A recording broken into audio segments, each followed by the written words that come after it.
അസ്സലാമു അലൈക്കും വറഹ്മത്തുള്ളാഹി വബറകാതുഹു. അൽഹംദുലില്ലാ വസ്സലാത്തു വസ്സലാമു അലാ റസൂലില്ലാ വഅലാ ആലിഹി വസ്സഹ്ബിഹി അജ്മഈൻ അമ്മാ ബഅദ്. വിശുദ്ധ ദിനങ്ങളിലെ റമദാനിലെ ഒരു നല്ല ദിനവും കൂടി നമ്മളോടൊപ്പം ചേർന്നിരിക്കുകയാണ്. റമദാനിൻ്റെ ഭാഗമായുള്ള ഈ ഒരു സന്ദേശ പ്രഭാഷണത്തിൽ മുസ്ലിം സമൂഹത്തെ മാത്രം ഉദ്ദേശിച്ചല്ല ഞാനിവിടെ ചില കാര്യങ്ങൾ പറയാൻ ആഗ്രഹിക്കുന്നത്. വയനാട്ടിലെ മഹാദുരന്തം നമ്മൾ മറന്നിട്ടില്ല. അതിൻ്റെ ഒരു വീഡിയോ കണ്ടപ്പോൾ അതിൻ്റെ താഴെ എഴുതിയൊരു കമൻ്റാണ് ഏറെ ചിന്തിപ്പിക്കുന്ന, ഈ വിഷയവുമായി ബന്ധപ്പെട്ട ഒരു കാര്യം പറയാൻ എന്നെ പ്രേരിപ്പിക്കുന്നത്. ഒരു മനുഷ്യനിങ്ങനെ പറയാണ്, എൻ്റെ ഭാര്യ അല്ലാത്ത എല്ലാവരും എനിക്ക് നഷ്ടപ്പെട്ടു, മക്കളെ പോയി, സമ്പത്ത് പോയി, ജ്യേഷ്ഠാനിയന്മാരെല്ലാവരും പോയി, ഭാര്യ മാത്രമേ ബാക്കിയായിട്ടുള്ളൂ. താഴെ ഒരു ചങ്ങാതി എഴുതി വെച്ചത്, കമ്പ്യൂട്ടർ മുഴുവൻ ഫോർമാറ്റായിട്ടും നിങ്ങളെ വൈറസ് പോയില്ല അല്ലേ? അഥവാ ഭാര്യ ഭർത്തൃ ബന്ധം എന്നത് എന്തോ ഒരു ബാധ്യതയാണെന്നും അതൊരു കെട്ടുകുടുക്കാണെന്നും അതൊരു അസ്വസ്ഥതയാണെന്നും വളരെ ബോധപൂർവം ചില കേന്ദ്രങ്ങൾ പ്രചരിപ്പിച്ചുകൊണ്ടിരിക്കുന്നു. സിനിമകൾ ആ ആംഗിളിൽ പോകുന്നു. പലപ്പോഴും സെലിബ്രിറ്റികൾ, അവരുടെ ഇൻ്റർവ്യൂകൾ, ഹീറോയിനുകൾ, ഹീറോകൾ, അവരുടെയൊക്കെ അഭിമുഖ സംഭാഷണങ്ങൾ, അതിലൊക്കെ ഈ വിവാഹത്തെ ഏറ്റവും മോശമാക്കിക്കൊണ്ടുള്ള പ്രചാരണം നടക്കുകയാണ്. മറുഭാഗത്ത് മനുഷ്യരുടെ ലൈംഗിക നിർവഹണത്തിന് ആകാശത്ത് പാറി നടക്കുന്ന പറവകളൊന്നും വേളി കഴിക്കാറില്ലെന്നും അതൊക്കെ ഓരോരുത്തർക്കും അവരുടെ ഇഷ്ടം പോലെ നിർവഹിക്കാമെന്നുമുള്ള ക്യാമ്പയിൻ നമ്മുടെ പുതിയ തലമുറയിൽ പ്രചരിപ്പിക്കപ്പെട്ടുകൊണ്ടിരിക്കുന്ന ഒരു സാഹചര്യവും യഥാർത്ഥത്തിലുണ്ട്. മാത്രമല്ല, വിവാഹത്തിലെ വധൂവരന്മാരെ സംബന്ധിച്ച സങ്കല്പങ്ങൾക്ക് ഇവിടുത്തെ സിനിമകളും ഇവിടുത്തെ ഷോർട്സും ഇവിടുത്തെ മനുഷ്യരുടെ തലച്ചോറിൽ ആശയരൂപീകരണം നടത്തുന്ന സംവിധാനങ്ങളുമൊക്കെ വേറെ ഒരു തരം ചിത്രമാണ് കൊടുക്കുന്നത്. വിവാഹം കഴിഞ്ഞ് 3-ാം ദിവസം ഒരു പെൺകുട്ടി വീട്ടിലേക്ക് തിരിച്ചു വരികയാണ്. തിരിച്ചു വന്ന് അവളുടെ റൂമിൽ കയറി വാതിലടച്ചു. അസ്വസ്ഥയായ അവളുടെ മാതാവ് വാതിലിൽ കുറേ തട്ടി. അവൾ വാതിൽ തുറന്നില്ല. അപ്പോൾ അവളുടെ ഇത്താത്തമാരോടൊക്കെ വരാൻ പറഞ്ഞു. അവർ ഓടിയെത്തി.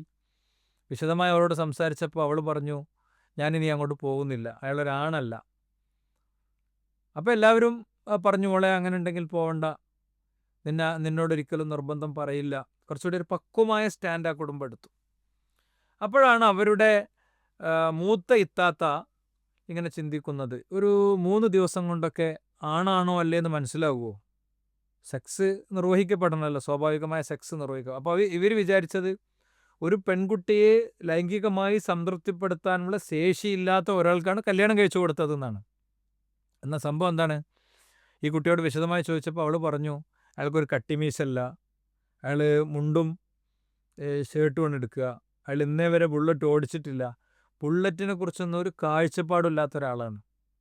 അപ്പോൾ ഇവിടുത്തെ ഏതെങ്കിലുമൊക്കെ കമ്പനീസ് അവരുടെ പ്രൊഡക്റ്റിൻ്റെ പ്രൊമോഷന് വേണ്ടി രൂപപ്പെടുത്തുന്ന ചില കാഴ്ചപ്പാടുകളാണ് നമ്മുടെ കുട്ടികളുടെ പുതിയ കാലത്ത് വിവാഹ സങ്കല്പത്തിലെ വധുവും വരനുമൊക്കെ. തൻ്റെ വധുവിന് സൗന്ദര്യമില്ലെന്ന് പറഞ്ഞ് ഒരു ചെറുപ്പക്കാരൻ അതിക്രൂരമായ ഭാഷയിൽ അവളെ ആക്ഷേപിച്ചപ്പോൾ അവർ ഒരു മുഴം കയറിൽ തൻ്റെ ജീവിതം അവസാനിപ്പിച്ച വാർത്ത മലയാളികൾ ഒരു ദിനം മുഴുവൻ കൊണ്ടാടിയതാണ്. ഞാൻ അങ്ങനെയാണ് പറയാം, ബ്രേക്കിംഗ് ന്യൂസായി വന്നതാണ്. എന്താ കാര്യം?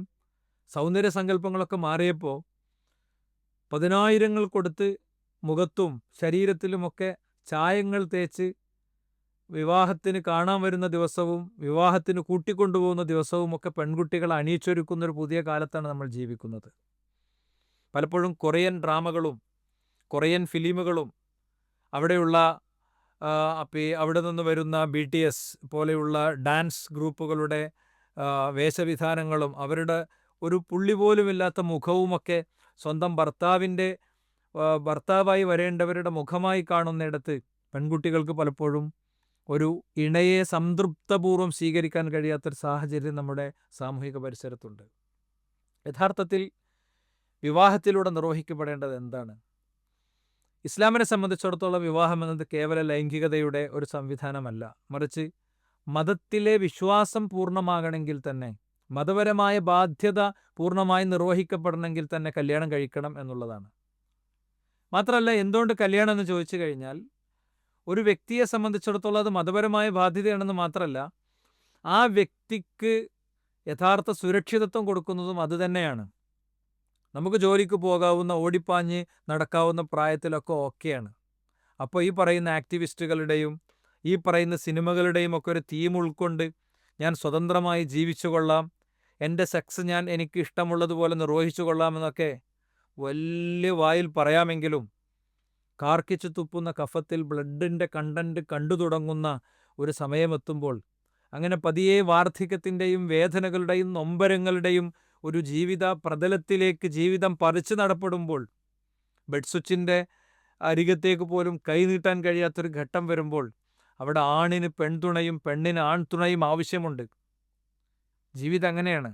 പലപ്പോഴും പ്രൊഫൈൽ പിക്ചറുകളിലൂടെ പരിചയപ്പെട്ടവരും രാത്രിയിലെ ചാറ്റിങ്ങുകളിലൂടെ, അങ്ങനെ നീണ്ട ചാറ്റിങ്ങുകളിലൂടെ ഒരു ഡോപ്പമിക് സിറ്റുവേഷൻ, ഒരാണും ഒരു പെണ്ണും തമ്മിൽ സംസാരിക്കുമ്പോൾ ഉണ്ടാകുന്ന ആനന്ദത്തിൻ്റെ കാരണമായ ഹോർമോണാണ് ഡോപ്പമിൻ.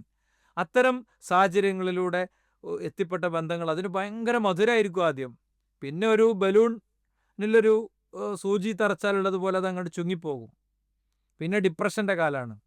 പിന്നെ എന്താണ്, അത് അത് അത് അതിൽ നിന്ന് ബ്രേക്കാകണ കാലമാണ്. പിന്നെ പലപ്പോഴും ആത്മഹത്യയുടെയോ അല്ലെങ്കിൽ ലഹരിയുടെയോ ഒക്കെ കാലമാണ്. ഞാൻ പറയുന്നതൊന്നുമല്ല ജീവിതം എന്ന് പറയുന്നത്. ഇതിൻ്റെയൊക്കെ അപ്പുറത്ത് വിശുദ്ധ ഖുർആൻ പറയുന്നു, തീർച്ചയായും വജഅല ബൈനക്കും മവദ്ദത്തൻ വറഹ്മ, നിങ്ങൾക്കിടയിൽ സ്നേഹവും പ്രണയവും കാരുണ്യവുമൊക്കെ ദൈവം നിശ്ചയിച്ചിട്ടുണ്ട്. ശ്വാസവായു പോലെ, പാനജലം പോലെ മനുഷ്യൻ അള്ളാഹു കൊടുക്കുന്നതാണ് അവൻ്റെ ഹൃദയത്തിലേക്ക് ഭാര്യാഭർത്തൃ ബന്ധത്തിലെ സ്നേഹം, പ്രണയം എന്നൊക്കെ പറയുന്നത്. വിവാഹം കഴിഞ്ഞതിന് ശേഷമാണ് പ്രണയിക്കേണ്ടത്. ഇസ്ലാം അങ്ങനെയാണ് പറയുന്നത്, വിവാഹത്തിന് മുമ്പല്ല. അപ്പോൾ അവിടെ ഈ പറയുന്ന സ്നേഹം കിട്ടാൻ നമ്മൾ നിർബന്ധമായിട്ടും ചെയ്യേണ്ട കുറച്ച് കാര്യങ്ങളുണ്ട്. അതിലൊന്നെന്താണ്, നമ്മുടെ കാഴ്ചപ്പാടുകളിലെ വരനും വധുവും ആരാകണം. നിറവും നീളവും ഭംഗിയുമൊക്കെ പരിഗണിക്കപ്പെടണം, അതിൽ സംശയമൊന്നുമില്ല. പക്ഷെ ആത്യന്തികമായ കാര്യം അതായിക്കൂടാ. കാരണം നിറവും വർണ്ണവും നീളവും വണ്ണവും രൂപവും മിനുക്കവുമൊക്കെ പ്രായം മാറുമ്പോൾ അതിനൊക്കെ പല വ്യത്യാസങ്ങളും വരും. അതിൻ്റെ അപ്പുറത്ത് രണ്ടുപേരുടെയും നിലപാടുകളും കാഴ്ചപ്പാടുകളും ആശയങ്ങളും അവരുടെ ജീവിതത്തിൻ്റെ മുന്നോട്ട് പോക്കിലെ കാര്യങ്ങളൊക്കെ തുറന്ന് സംസാരിച്ചുകൊണ്ട് ജീവിതത്തിലേക്ക് പ്രവേശിക്കുക എന്നുള്ളതാണ് ഇതിലേറ്റവും പ്രധാനപ്പെട്ട ഒന്ന്. ഉപ്പയും ഉമ്മയും നേരത്തെ പോയി കാണുക, എന്നിട്ട് അവന് ദുബായിൽ നിന്ന് പാഞ്ഞു വരിക, എന്നിട്ട് വേഗം പോയിട്ട് കാണുക, അടുത്ത ദിവസം നിക്കാഹ് നടത്തുക, എന്നിട്ട് നേരെ വിവാഹത്തിലേക്ക് പോവുക, ഇതല്ല. അതല്ലെങ്കിൽ നീണ്ട കാലം അവർ രണ്ടുപേരും ഇങ്ങനെ ഒന്നിച്ച് ജീവിച്ച് പിന്നെ ഒരു പേപ്പറിൽ ഒപ്പിട്ട് രജിസ്റ്റർ ചെയ്ത് പോകുക എന്നുള്ളതുമല്ല. രണ്ടു പക്ഷത്തെയും കുടുംബങ്ങളൊക്കെ പരസ്പരം ഇരുന്ന് സംസാരിച്ച് വ്യക്തത വരുത്തി, ക്ലാരിറ്റി വരുത്തി ജീവിതത്തിലേക്ക് പ്രവേശിക്കുക. ഒന്ന്. രണ്ടാമത്തെ ഒരു കാര്യം എന്ന് പറയുന്നത്, പൂർണ്ണമായ സംതൃപ്തി പരലോകത്തെ ലഭിക്കും എന്നുള്ളതാണ് ഇസ്ലാം മുന്നോട്ട് വെക്കുന്ന ഒരാശയം. വലക്കും ഫിഹാമാ തസ്തഹി അംഫുസുക്കും വലക്കും ഫിഹാമാ തദ്ദഊൻ. ഖുർആന്റെ സൂറത്ത് ഫുസ്സിലത്തിലെ 31-ാമത്തെ വചനമാണ്. പൂർണ്ണമായ സംതൃപ്തി ലഭിക്കുന്ന ലോകം സ്വർഗമാണ്. ഏത് വ്യക്തിക്കും ഏത് ദാമ്പത്യത്തിനും ചില കുറവുകളും ചില പരിമിതികളും ചില പോരായ്മകളുമൊക്കെ ഉണ്ട്. ആ പരിമിതികളും പോരായ്മകളും കുറവുകളുമൊക്കെ ഇസ്ലാം എന്താണ് പറയുന്നത്? ഇൻ കരിഹ മിൻഹ ഖുലുഖൻ റളിയ മിൻഹ ഉഖ്റ. റസൂലുള്ളാഹി സ്വല്ലല്ലാഹി അലൈഹി വസല്ലം പറയാണ്, നീ അവളിൽ ഒരു കുറവ് കണ്ടാൽ നീ മനസ്സിലാക്കണം, അവളിൽ കുറേ യോഗ്യതകൾ വേറെയുണ്ട്. കുറവുകളില്ലാത്തത് ആർക്കാണ്? എന്നാൽ ഒരിക്കലും നമുക്ക് കോംപ്രമൈസ് ചെയ്യാൻ പറ്റാത്ത കുറച്ച് കുറവുകളുണ്ട്. എന്താണ്? ഇണകൾ എന്ന നിലക്ക് അവരുടെ സെക്സിൻ്റെ പൂർണ്ണത അവർക്ക് ലഭിക്കുന്നില്ല, അയാൾക്ക് ആ ശേഷിയില്ല, അല്ലെങ്കിൽ അവൾക്ക് അതിനുള്ള ശേഷിയില്ല. അത് കോംപ്രമൈസ് ചെയ്യാതെ കൈകാര്യം ചെയ്യപ്പെടേണ്ട മേഖലയാണ്. തൻ്റെ ഇണ ലഹരി ഉപയോഗിക്കുന്നുണ്ടെന്ന് മനസ്സിലായി, അല്ല, ഈ ക്രൂരമായ പീഡനങ്ങളാണ്. ഇതിനൊന്നും തല വെച്ചുകൊടുത്ത് അവസാനം ജീവിതം അവസാനിപ്പിക്കുക എന്നുള്ളതല്ല. അതിൽ നിന്ന് മനോഹരമായ എക്സിറ്റ് ഇസ്ലാം പഠിപ്പിച്ചിട്ടുണ്ട്. ത്വലാഖിൻ്റെ ഇത്രയും മനോഹരമായ വഴി ഇസ്ലാമിനെ പോലെ വേറെ ആരാണ് നിർവചിച്ചിട്ടുള്ളത്? ഇന്ത്യൻ പാർലമെൻറ്റിൽ മുത്തലാഖുമായി ബന്ധപ്പെട്ട ചർച്ച നടന്നപ്പോൾ ഞാൻ ശ്രദ്ധിച്ചൊരു സ്പീച്ച് ഉണ്ടായിരുന്നു. ബംഗാളിൽ നിന്നുള്ള ഒരു MP വിശുദ്ധ ഖുർആൻ ത്വലാഖുമായി ബന്ധപ്പെട്ട് പറയുന്ന തത്വങ്ങൾ ഇങ്ങനെ 1 by 1 ഉദ്ധരിച്ചതിൻ്റെ ശേഷം ഇന്ത്യൻ പീനൽ കോഡിലെ വിവാഹ മോചന നിയമത്തിനു പകരം ഇതെടുത്തു വെക്കാവുന്നത്ര മനോഹരമാണ് ഇത് എന്ന് പറഞ്ഞുകൊണ്ട് സംസാരിച്ച് ഞാൻ ഓർക്കണം. ആ മേഖലയിലേക്ക് പോകുന്നില്ല. അപ്പം ഞാൻ പറഞ്ഞത്, എന്നാൽ അതിൻ്റെയൊക്കെ അപ്പുറത്ത് ചില കുറവുകളും പോരായ്മകളും ഒക്കെ ഉണ്ടാകും. ആ കുറവുകളും പോരായ്മകളും നമുക്ക് തീർച്ചയായും സ്വർഗത്തിലേക്ക് നീക്കി വെക്കണം. റസൂലുള്ളാഹി സ്വല്ലല്ലാഹു അലൈഹി വസല്ലം തങ്ങൾ പറഞ്ഞു, ഇന്ന അദ്ന മഖഅദി അഹദിക്കും മിനൽ ജന്നത്തി അൻ യഖൂല ലഹു തമന്ന ഫയതമന്ന. ഒരാൾ സ്വർഗത്തിൽ ഏറ്റവും പരിമിതമായ ഏറ്റവും താഴെ തട്ടിലുള്ള ഒരു ഇരിപ്പിടം കിട്ടിയ വ്യക്തിയോട് പോലും ആ ഇരിപ്പിടം പറയും, എന്താണ്, നീ ആഗ്രഹിച്ചോളൂ, നീ ആഗ്രഹിച്ചോളൂ എന്ന് പറയും. അയാൾ ആഗ്രഹിക്കും. ഹൽ തമന്നൈത്ത, നീ ആഗ്രഹിച്ചോ എന്ന് ചോദിക്കും. അതേത് പറയും, ഫഇന്നലക്കമാ തമന്നൈത മിസ്ലഹു മഅഹു, നീ ആഗ്രഹിച്ചതും അതുപോലെ അതേ കാറ്റഗറിയിൽപ്പെട്ടതൊക്കെ നിനക്കുണ്ട്. അപ്പോൾ ആ ഒരു ലോകം യഥാർത്ഥത്തിൽ വിശ്വസിക്കുന്നതോടുകൂടെ മനസ്സ് സ്വസ്ഥമാണ്, മനസ്സ് ശാന്തമാണ്. അങ്ങനെ ഒരു ലോകം ഉണ്ട് എന്നതിൽ നമ്മൾ ശങ്കിക്കേണ്ടതുണ്ടോ? ഒരിക്കലുമില്ല. ഖുർആൻ പറഞ്ഞു, അയഹ്സബുൽ ഇൻസാനു അയ്യുതറക സുദ അലം യകുനു തുഫതൻ മിൻ മനിയ്യിൻ യുംന ثم كان علقة فخلق فسوى فجعل منه الزوجين الذكر والأنثى أليس ذلك بقادر على يحيي الموتى. വളരെ ഷാർപ്പാണ് ഈ ക്വസ്റ്റ്യൻ. എല്ലാ മനുഷ്യരോടുമാണ്, ഇത് മുസ്ലിങ്ങളോട് മാത്രമല്ല. നോക്ക് നിങ്ങൾ, എന്താ ഖുർആന്റെ ചോദ്യം? നിങ്ങൾ കേവലം ബീജബിന്ദുവായിരുന്നു. അച്ഛൻ്റെ ശരീരത്തിൽ നിന്ന് സ്രവിക്കപ്പെടുന്ന 20 മുതൽ 40 കോടി വരെയുള്ള ബീജഗണങ്ങൾ, അതിലൊന്ന് വേഗതയിൽ ഓടി എത്തി മാതാവിൻ്റെ അണ്ഡവുമായി കൂടിച്ചേരുന്ന ഒന്ന്, അത് രൂപം പ്രാപിച്ചതാണ് ഒരു മനുഷ്യൻ. അണ്ഡവാഹിനിക്കുഴലിലെ ഇന്ദ്രിയ ബിന്ദുവായി യാത്ര നടത്തി ഗർഭപാത്രത്തിൽ അതിൻ്റെ നിശ്ചിത കാലയളവ് 3 ഇരുട്ടറകളെ അതിജീവിച്ച് അത് ഭൂമിയിലേക്ക് ജനിച്ചു വീണു. അതിൽ 150 ലിറ്റർ ബ്ലഡ് ക്ലീനാക്കാവുന്ന കിഡ്നി കൊടുത്തിട്ടുണ്ട്. ആ റബ്ബിന് നിങ്ങളെ പുനർജീവിപ്പിക്കാൻ കഴിയില്ലേ? തലച്ചോറിൽ 590 കിലോമീറ്റർ ദേശീയപാതയിൽ ഇങ്ങനെ വേണമെങ്കിൽ ചെന്നൈ മുതൽ കോഴിക്കോട് വരെ നീട്ടിയിടാൻ മാത്രം നീളമുള്ള രക്തക്കുഴലുകൾ കൊടുത്തിട്ടുണ്ട്. ആ ദൈവത്തിന് നിങ്ങളെ പുനഃസൃഷ്ടിക്കാൻ സാധ്യമല്ലേ? നിങ്ങളുടെ 1,00,000 തവണ മിടിക്കുന്ന ഹൃദയം തന്നിട്ടുണ്ട്. ആ ദൈവത്തിന് നിങ്ങളെ പുനഃസൃഷ്ടിക്കാൻ സാധ്യമല്ലേ എന്നാണ്. അത് വലിയൊരു ആശ്വാസമാണ്. എല്ലാ അർത്ഥത്തിലും വ്യക്തികൾക്ക് അതൊരു വലിയ ആശ്വാസമാണ്. അതുകൊണ്ട് തന്നെ ആ ഒരു തത്വത്തിൽ നിന്ന് മുന്നോട്ട് പോകുക. ഇനി മൂന്നാമത്തെ ഒരു കാര്യം, രണ്ടാളും തമ്മിലുള്ള പെരുമാറ്റം പരസ്പരം നന്നാക്കുക എന്നുള്ളതാണ്. ഖുർആൻ പറഞ്ഞു, വഅശ്റൂഹുന്ന ബിൽ മഅറൂഫ്, സ്ത്രീകളോട് നിങ്ങൾ മാന്യമായി പെരുമാറണം. റസൂലുള്ളാഹി സ്വല്ലല്ലാഹു അലൈഹി വസല്ലം തങ്ങൾ അതിൻ്റെ നല്ല മാതൃകയാണ്. പ്രവാചക തിരുമേനിയുടെ വീട്ടിൽ അതിഥികൾ വന്നൊരു ദിവസം ആയിഷ ബീവി ഭക്ഷണം ഉണ്ടാക്കി തുടങ്ങുന്നേ ഉള്ളൂ. അയൽപ്പക്കത്തെ പ്രവാചക തിരുമേനിയുടെ മറ്റൊരു കുടുംബ വീട്ടിൽ നിന്ന് ഭക്ഷണവുമായി ഒരു വീട്ടിലെ പരിചാരകൻ വന്നു. അപ്പോൾ അത് ആയിഷ ബീവിക്ക് ദേഷ്യം പിടിച്ചു. ഇവിടെ ഞാൻ ഭക്ഷണം ഉണ്ടാക്കുമ്പോൾ പിന്നെ അപ്പുറത്തുനിന്ന് കൊണ്ടുവരണോ എന്നുള്ള നിലക്ക് അവർ തട്ടിത്തെറിപ്പിച്ചു. ഇത് പ്രവാചകൻ പറഞ്ഞിട്ടല്ല ലോകം അറിഞ്ഞത്, അല്ലേ? ഇത് അതവിടുത്തെ ആ ശബ്ദകോലാഹലങ്ങൾ അവിടുത്തെ ആളുകൾ ശ്രദ്ധിച്ചു. അപ്പോൾ എന്താ പ്രവാചകൻ്റെ മറുപടി? അപ്പോൾ നിങ്ങളുടെ ഉമ്മ കോപിഷ്ഠയായിരിക്കുന്നു എന്ന് പറഞ്ഞ് പ്രവാചകൻ അവിടെ ഉണ്ടായിരുന്നൊരു പാത്രം അത് എടുത്ത് ഈ ഖാദിമിൻ്റെ, ഈ സെർവൻറ്റിൻ്റെ കയ്യിൽ കൊടുത്തു. ആ പൊട്ടിക്കിടന്ന പാത്രങ്ങൾ പൊറുക്കിയിട്ട് അത് പുറത്തേക്ക് ഇടുകയും ചെയ്തു. നോക്കൂ നിങ്ങൾ, എന്ത് മനോഹരമാണ് ആ ഇടപെടൽ. ആയിഷ ബീവി കടിച്ച ആ മാംസത്തിൻ്റെ കഷ്ണെടുത്ത് പ്രവാചകൻ കടിക്കുന്നു. ഏറ്റവും വലിയ റൊമാൻസ്, ഭാര്യമാരുടെ കൂടെയുള്ള തൻ്റെ ഇടപെടലുകളിൽ ഏറ്റവും മനോഹരമായ രംഗങ്ങൾ പ്രവാചകൻ സല്ലല്ലാഹു അലൈഹി വസല്ലം തങ്ങളുടെ ജീവിതത്തിൽ നമുക്ക് കാണാൻ കഴിയും.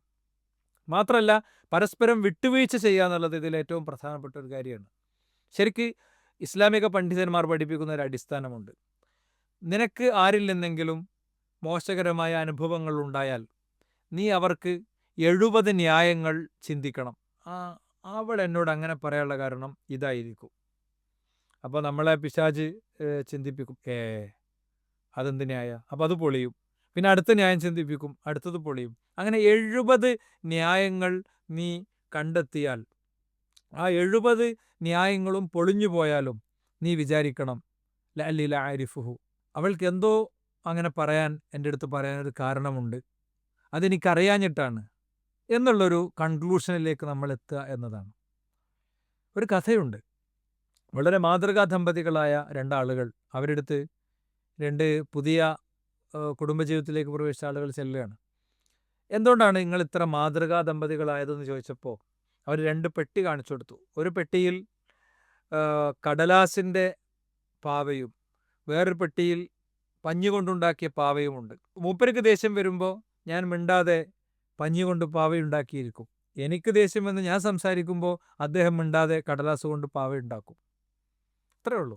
രണ്ടാലൊരു ഭാഗത്തുള്ള ആളുകൾ മൗനം പാലിച്ചാൽ മതി. വീട്ടിലെ പല ആവശ്യങ്ങളായിരിക്കും പലപ്പോഴും തർക്കത്തിൻ്റെ കാരണം. സ്ഥിരമായി പരസ്പരം കലഹിക്കുന്നത് സ്ഥിരം ഒരു പോയിന്റിലായിരിക്കും. എന്താണ്? വീട്ടിലേക്ക് വേണ്ട എന്തെങ്കിലും അത്യാവശ്യ കാര്യങ്ങളായിരിക്കും. ഞാൻ സാധാരണ പറയാറുണ്ട്, ഞാനൊരു വീട്ടിൽ ചെന്നപ്പോൾ അവിടുത്തെ ഫാൻ ഇങ്ങനെ ഭയങ്കര ബഹളം ഉണ്ടാക്കി ടക്ക് ടക്ക് ടക്ക് എന്ന് പറഞ്ഞിങ്ങനെ കറങ്ങുന്നുണ്ട്. അപ്പോൾ ഞാൻ വെറുതെ ചോദിച്ചു, ഈ ഫാനായിരിക്കില്ല ഈ വീട്ടിലെ അടിയെന്ന്. ഉടനെ അവിടുത്തെ ഇത്താത്ത വന്ന് എൻ്റെ അടുത്ത് പറയാം, ഞാൻ നിങ്ങളുടെ അടുത്ത് ഒന്ന് പറയാൻ വിചാരിച്ചതാണിത്. അപ്പോൾ ഈ മനുഷ്യൻ ആ നാട്ടിലെ എല്ലാവരുടെയും വീട്ടിലെ ഫാനും ഇലക്ട്രിസിറ്റി ഒക്കെ ക്ലിയർ ചെയ്യുന്ന ആളാണ്, ഇലക്ട്രീഷ്യനാണ് ആൾ. പക്ഷേ ഈ കാര്യം അദ്ദേഹത്തിന് ശ്രദ്ധിക്കാൻ പറ്റിയിട്ടില്ല. അപ്പോൾ നമ്മൾ പരസ്പരം അറിഞ്ഞും മനസ്സിലാക്കിയും കൊണ്ടും കൊടുത്തുമൊക്കെ പോകുമ്പോൾ വലിയ ആശ്വാസം ഉണ്ടാകും. പിന്നെ എല്ലാ ബഹളങ്ങളും അവസാനിക്കപ്പോഴാണെന്നറിയോ? എപ്പോഴാണ് അവസാനിക്കുക എന്ന് വെച്ച് കഴിഞ്ഞാൽ, അധികം ബഹളം ഉണ്ടാക്കാതെ ഒരു ആംബുലൻസ് വീട്ടുമുറ്റത്ത് വന്ന് നിർത്തും. അതിൽ നിന്നൊരു ഫ്രീസർ പുറത്തിറക്കും. ആ പുറത്തിറക്കിയ ഫ്രീസർ അത് തുറന്നു നോക്കുമ്പോൾ തണുത്തുറഞ്ഞൊരു ശരീരമുണ്ടാകും അതിൽ. ആ നെറ്റിയിലൊരു ഉമ്മ കൊടുത്ത് ആൾക്കൂട്ടത്തിലേക്ക് അവളിങ്ങനെ ആരുടെയൊക്കെയോ തോളിലിങ്ങനെ തൂങ്ങിപ്പോകുമ്പോൾ വിധവയെന്ന് ലോകം വിളിക്കുമ്പോൾ അങ്ങനെ ആ ഇരുത്തത്തിൽ അപ്പുറത്ത് പുതച്ച് കിടത്തിയിരിക്കുന്ന ഭർത്താവിൻ്റെ അല്ലെങ്കിൽ ഭാര്യയുടെ ശരീരത്തിൻ്റെ അരികിലിങ്ങനെ ഇരിക്കുമ്പോൾ മുന്നിലൊരു സ്ക്രീൻ ഇങ്ങനെ തെളിയും. മനസ്സ് സൃഷ്ടിക്കുന്ന സ്ക്രീനിൽ പരസ്പരം കലഹിച്ചതും അങ്ങോട്ടും ഇങ്ങോട്ടും ആർത്ത് വിളിച്ചതും അതൊക്കെ ഇങ്ങനെ മുന്നിൽ പ്രത്യക്ഷപ്പെട്ടുകൊണ്ടിരിക്കും. അവിടെയെല്ലാം തകർന്നു വീഴും. ആ ഒരു നേരം വരെ നമ്മൾ കാര്യങ്ങൾ നീട്ടരുത്. പരസ്പരം പറയാനും സംസാരിക്കാനൊക്കെ പറ്റണം. പ്രായം കൂടുമ്പോൾ, ഡയബറ്റിക് ആകുമ്പോൾ, മറവി രോഗം വന്നു തുടങ്ങുമ്പോൾ, സാമ്പത്തിക ഭാരങ്ങൾ വരുമ്പോൾ, അല്ലേ, ഇങ്ങനെ ചേർത്ത് പിടിച്ച് ഇങ്ങനെ വാരിയലിലേക്ക് ഇങ്ങനെ ചേർത്ത് നിർത്തി ചുടുചുംബനങ്ങൾ കൊടുത്ത് കൂടെ നിർത്തി കൂടെ കൊണ്ടുപോകാൻ, അങ്ങനെ അങ്ങോട്ട് അവസാനിക്കുമ്പോൾ, രണ്ടിലാദ്യത്തെ ആൾ അവസാനിക്കുമ്പോൾ നിറമിഴികളോടെ യാത്ര പറയാൻ അകലെ ആടിയുലയുന്ന മയ്യത്ത് കട്ടിലേക്ക് ഇങ്ങനെ നോക്കി നിൽക്കുമ്പോഴും കുറ്റബോധങ്ങളില്ലാതെ ജീവിതത്തിലേക്ക് പതിയെ നടന്നു കയറാൻ നമുക്ക് പറ്റണമെങ്കിൽ നമ്മൾ സ്വയം ചിന്തിക്കണം, സ്വയം തിരുത്തണം. അതിന് റമദാനിലെ ഈ ദിനങ്ങൾ ഉപകരിക്കട്ടെ. പരസ്പരം പിണങ്ങിയിട്ട് നോമ്പെടുത്തിട്ട് കാര്യമൊന്നുമില്ല. അത് ഭാര്യയോട് മാത്രമല്ല, ആരോടും പിണക്കങ്ങളൊക്കെ തീർക്കുക. അപ്പോഴേ നമ്മുടെ നന്മകൾ അള്ളാഹുലേക്ക് ഉയരുകയുള്ളൂ. എല്ലാവർക്കും നന്മകൾ നേരുന്നു. നമ്മുടെ ജീവിതത്തിൽ സന്തോഷങ്ങൾ ഉണ്ടാകട്ടെ. പൂക്കൾ വിടരുന്ന, പൂമ്പാറ്റകൾ പറക്കുന്ന നല്ല ദിനങ്ങൾ ആശംസിച്ചുകൊണ്ട് തൽക്കാലം ഇപ്പോഴേക്ക് വിടവാങ്ങുന്നു. അള്ളാഹു അനുഗ്രഹിക്കട്ടെ. അസ്സലാമു അലൈക്കും വറഹ്മത്തുള്ളാഹി.